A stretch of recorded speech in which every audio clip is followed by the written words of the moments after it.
Kia wapendwa, nyinyi ambao mlikuwa mnasema juu ya Bato Amani iko hapa, ila sehemu ambapo ilikuwa naegesha jana wameitoa hapo, wamekuwa sispe kuhusu jinsi vitu ambavyo walikuwa wanapakia, lakini imefungwa kwa dakika hizi.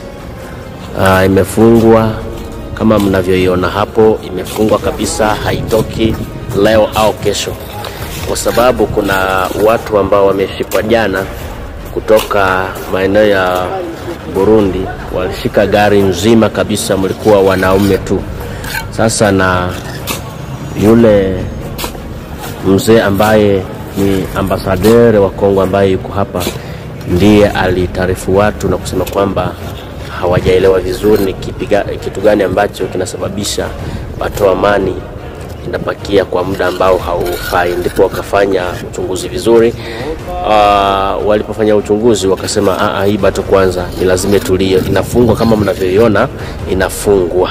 Ilikuwa inaegesha pale ambapo zingine Bato ziko hapo mbele, lakini kwa sasa wameiweka hapa karibu ili ifungwe moja kwa moja. Kia wapendwa, nyinyi ambao mlikuwa mnasema juu ya Bato Amani iko hapa, ila sehemu ambapo ilikuwa naegesha jana wameitoa hapo, wamekuwa sispe kuhusu jinsi vitu ambavyo walikuwa wanapakia, lakini imefungwa kwa dakika hizi.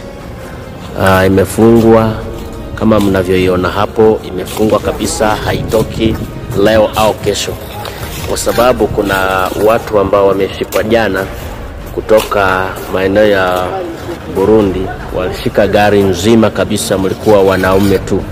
Sasa na yule mzee ambaye ni ambasaderi wa Kongo ambaye yuko hapa, ndiye alitarifu watu na kusema kwamba hawajaelewa vizuri ni kitu gani ambacho kinasababisha Bato Amani inapakia kwa muda ambao haufai. Ndipo wakafanya uchunguzi vizuri.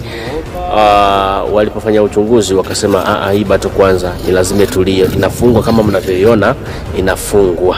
Ilikuwa inaegesha pale ambapo zingine Bato ziko hapo mbele, lakini kwa sasa wameiweka hapa karibu ili ifungwe moja kwa moja.